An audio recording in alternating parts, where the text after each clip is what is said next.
Bien, comenzamos hoy la novena en homenaje a nuestra querida patrona, con la que tenemos tanta deuda. Y bien, vamos a tomar como tema de la novena algo muy conocido y muy desconocido por nosotros, que es el tema de la Santa Misa.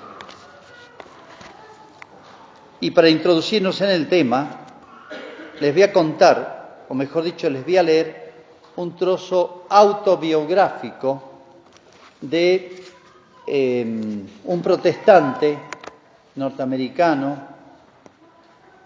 vive actualmente, es uno de los hombres más cultos que tenía el protestantismo en Estados Unidos, un hombre que conoce 6, 7 lenguas, profesor de sus universidades, de formación calvinista, que es una rama la más dura del protestantismo, etcétera. Se llama Scott Hahn. Él ya ha escrito muchos libros y él cuenta esto. Había escuchado hablar de la misa y hacía rato que estudiaba con mucha honestidad la Sagrada Escritura. Como saben ustedes, para todos los que nosotros llamamos protestantes, la Biblia, el Antiguo y Nuevo Testamento, es casi la única referencia que hay para conocer las enseñanzas de Cristo. Nosotros decimos, está toda la tradición y está el magisterio que nos lo presenta. Bien, él con la sola escritura había oído hablar de la misa. Dice él, era un gran estudioso. Había estudiado la Sagrada Escritura en sus lenguas originales. Era un tipo serio, en griego y en hebreo, e incluso en arameo. Ustedes saben, en el Nuevo Testamento está todo escrito en griego. Para estudiarlo bien hay que estudiar esas lenguas. Fue a misa, a escondidas, dice. Allí estaba yo de incógnito, un ministro protestante de civil, de paisano. Me deslicé al fondo de una capilla católica para presenciar mi primera misa. Me había llevado hasta allí la curiosidad, nada más. Todavía no estaba seguro de que fuera una curiosidad sana siquiera. Estudiando los escritos de los primeros cristianos, que él había empezado a leer por curiosidad, la historia de la Iglesia Católica, encontraba muchas referencias a la liturgia, la Eucaristía, el sacrificio de la misa.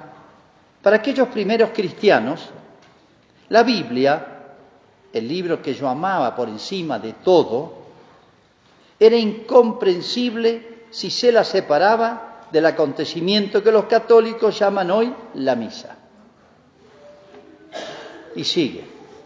Quería entender a los primeros cristianos, pero no tenía ninguna experiencia de la liturgia. Así que me convencí para ir a ver, como si se tratara de un ejercicio académico, pero prometiéndome continuamente que no me arrodillaría ni tomaría parte alguna de ese acto de idolatría. Me senté en la oscuridad, en un banco de la parte de más atrás de aquella pequeña capilla. Delante de mí había un buen número de fieles, hombres y mujeres de todas las edades. Me impresionaron sus genuflexiones y su concentración en la oración. Entonces, de pronto sonó una campana y todos se pusieron de pie mientras el sacerdote aparecía por una puerta junto al altar. Inseguro de mí, me quedé sentado. Como evangélico calvinista, se me había preparado durante años a creer que la misa era el mayor sacrilegio que un hombre podía cometer. La misa, me habían enseñado, era un ritual que pretendía volver a sacrificar a Jesús. Así que yo permanecía como mero observador. Me quedaría sentado con mi Biblia abierta junto a mí. Sin embargo, a medida que avanzaba la misa, algo me golpeaba. La Biblia ya no estaba junto a mí, estaba delante mío, en las palabras mismas de la misa. Una línea era de Isaías, otra de los Salmos, otra de San Pablo. La experiencia fue sobrecogedora. Quería interrumpir a cada momento al sacerdote y gritar, ¿puedo explicar en qué lugar de la Escritura sale eso? Esto es fantástico. Aún mantenía mi posición de observador. Permanecía al margen hasta que oía al sacerdote pronunciar las palabras de la consagración. Esto es mi cuerpo, este es el cáliz de mi sangre. Sentí entonces que toda mi duda se esfumaba. Mientras veía al sacerdote alzar la blanca hostia, sentí que surgía de mi corazón una plegaria, como un susurro. Señor mío y Dios mío, realmente eres tú. Desde ese momento era lo que se podía llamar yo un caso perdido. No podía imaginar mayor emoción que la que había obrado en mí en esas palabras. La experiencia se intensificó un momento después, cuando oí a la comunidad recitar: Cordero de Dios que quitas el pecado del mundo, Cordero de Dios, y al sacerdote responder: este es el Cordero de Dios, mientras levantaba la hostia. En menos de un minuto, la frase Cordero de Dios había sonado 4 veces. Con muchos años de estudio de la Biblia, sabía inmediatamente dónde me encontraba. Estaba en el libro del Apocalipsis, donde a Jesús se lo llama el Cordero, no menos de 28 veces en 22 capítulos. Estaba en la fiesta de bodas que describe San Juan al final del último libro de la Biblia, el Apocalipsis. Estaba ante el trono celestial, donde Jesús es aclamado eternamente como el Cordero. No estaba preparado para esto, sin embargo, estaba en misa. Y sigue. Se convirtió a muchísimos de su ambiente, de su culto, y hoy ha escrito unos 10 libros más o menos, difundidísimos, y es uno de los más extraordinarios propagadores y defensores de la Iglesia Católica. Scott Hahn, y su esposa después se convierte. Bueno, qué cosas extrañas. ¿Dónde se convierte una misa? ¿Qué es lo que dice un evangélico? Que ellos viven solo de la Biblia. La misa es la Biblia en un conjunto de textos de la Biblia. Eso es lo que descubrió. Después fue estudiando y descubrió más. ¿Qué más?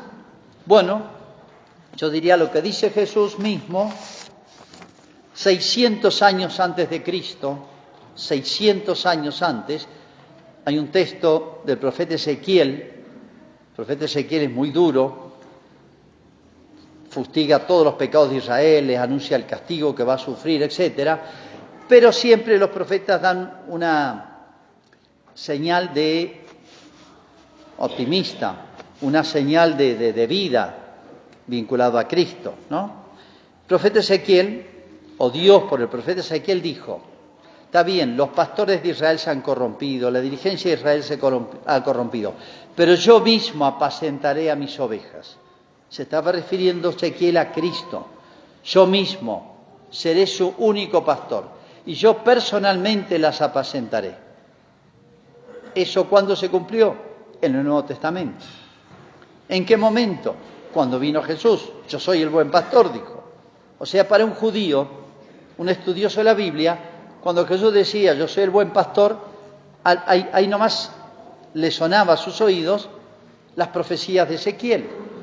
Yo personalmente iré y seré su único pastor y las apacentaré y las llevaré a buenos pastos. Creo que les recuerda todas las parábolas de Cristo sobre el buen pastor y el texto del buen pastor. Pero Jesús, fíjense, no solamente enseñó, se identificó con el buen pastor en su vida, sino que además ya conocemos que se presentó como el Cordero, el pastor y el Cordero. San Juan Bautista dice: este es el Cordero de Dios que quita el pecado del mundo. Y es lo que impactó a Scott Hahn. Él había estudiado mucho el Apocalipsis. El Apocalipsis es un libro difícil, pero habla de muchos temas a la vez, habla de todo lo que va a ocurrir en la historia, vista desde Dios, y habla de la eternidad. Y al hablar de la eternidad, al hablar del cielo, al hablar de lo que tiene que ver con Dios, que es eterno, habla mucho del Cordero. ¿El Cordero quién es? Es Jesús como sacrificio. Por eso le impactó a este hombre había dedicado 20 años a estudiar el Apocalipsis y dice, no lo entendía. Cuando fui a misa, entendía el Apocalipsis. Ya vamos a tener oportunidad de expresar otros aspectos de esto. Pero fíjense que Jesús, después que muere en la cruz, resucita, se aparece en 7 oportunidades. Se aparece durante 40 días. Los domingos hasta que aparece un jueves donde se despide, que es la ascensión. Y ahí se despide, pero él dice, yo estaré con vosotros hasta el fin del mundo. Los apóstoles, si nosotros conocemos todo el itinerario de ellos, cómo lo siguieron a Jesús, aprendieron de él, lo quisieron, se hicieron amigos de Jesús, realmente lo apreciaban a pesar de que estuvieron flojos en la pasión, pero después un poquito la arreglaron, especialmente San Pedro, menos Judas. Imagínense con qué expectativa, con qué entusiasmo y con qué optimismo esperaban las apariciones de Jesús, que ya eran solo los domingos. Fíjense que dice 8 días después, Jesús aparece los domingos.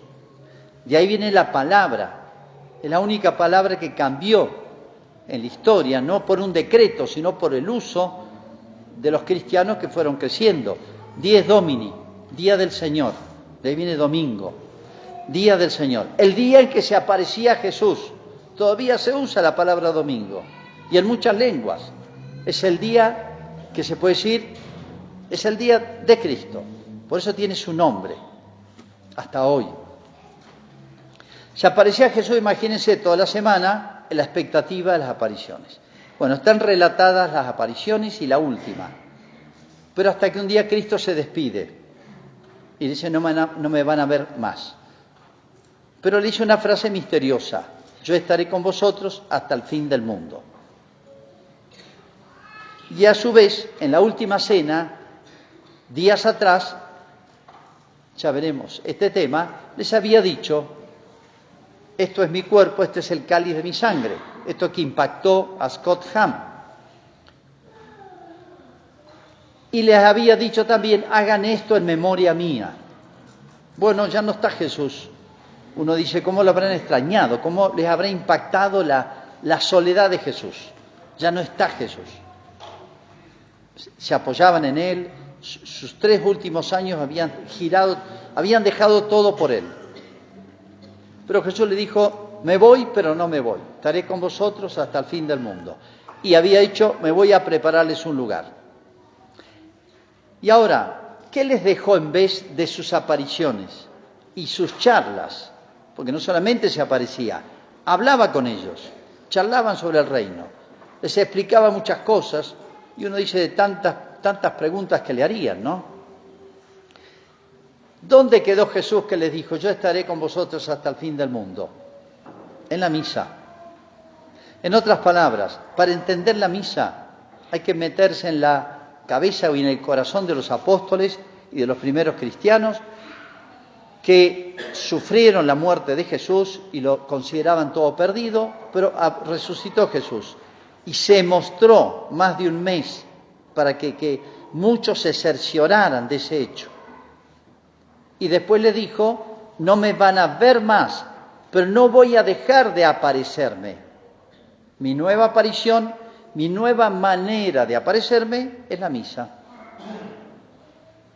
Se impresiona Scott Hahn por la coincidencia de toda la Biblia está presente en la misa. Sí, si conociéramos la Escritura, es todo un mosaico de textos de la Escritura. Pero hay mucho más que eso. Es un hecho real. Es una presencia distinta, oculta, escondida, pero real. Jesús, cuando estaba entre los suyos, veían su humanidad, pero no veían su divinidad. Nosotros no vemos ni su divinidad ni su humanidad, pero sabemos que está ahí, por así decir, bajo las apariencias, bajo signos. Ya vamos a explicar los signos, desde los manteles, las luces y especialmente el sacerdote, el pan y el vino. y muchas cosas más. Pero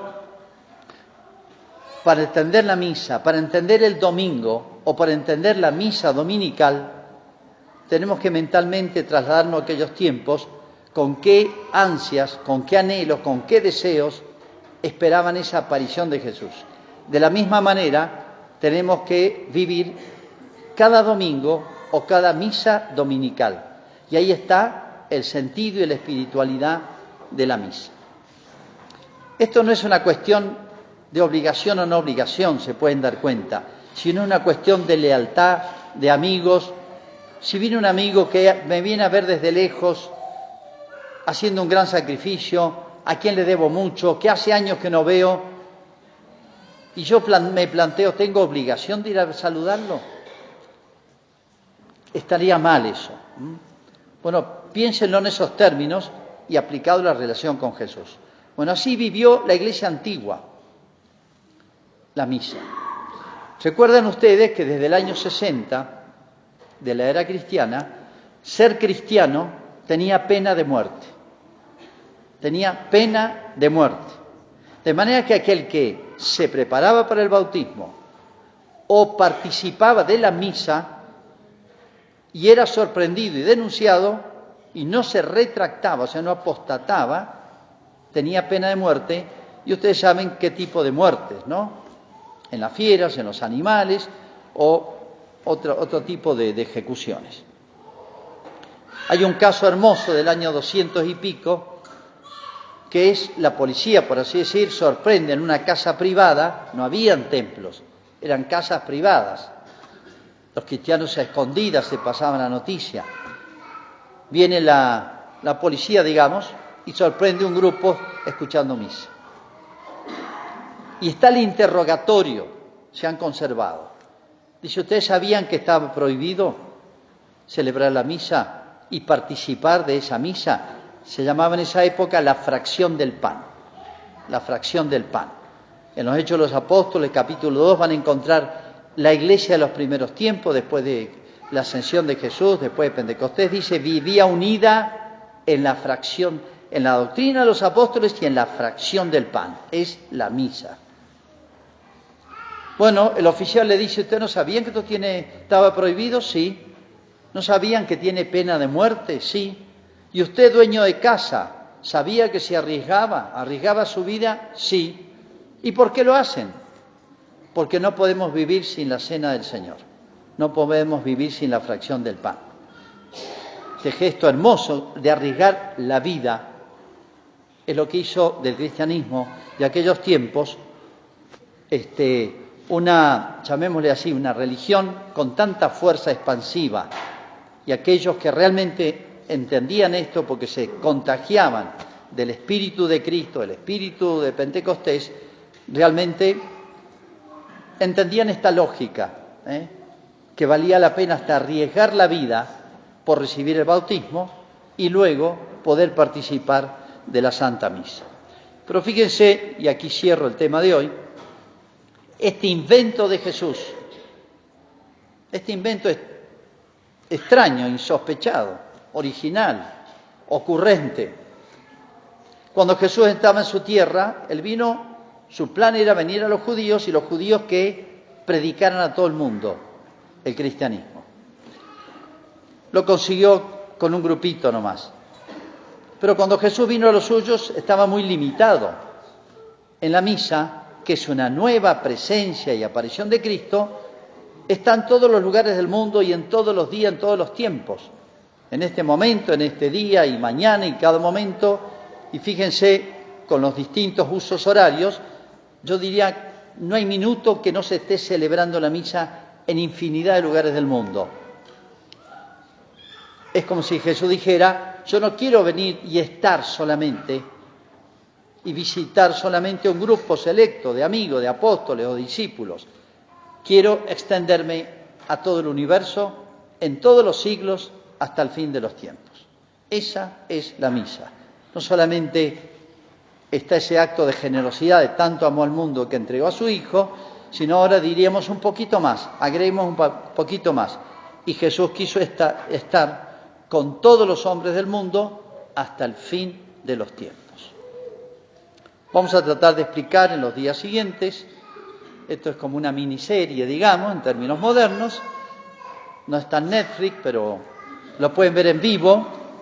Vamos a ir explicando cómo se da esa presencia de Cristo vivo en cada una de las misas para que le saquemos más provecho.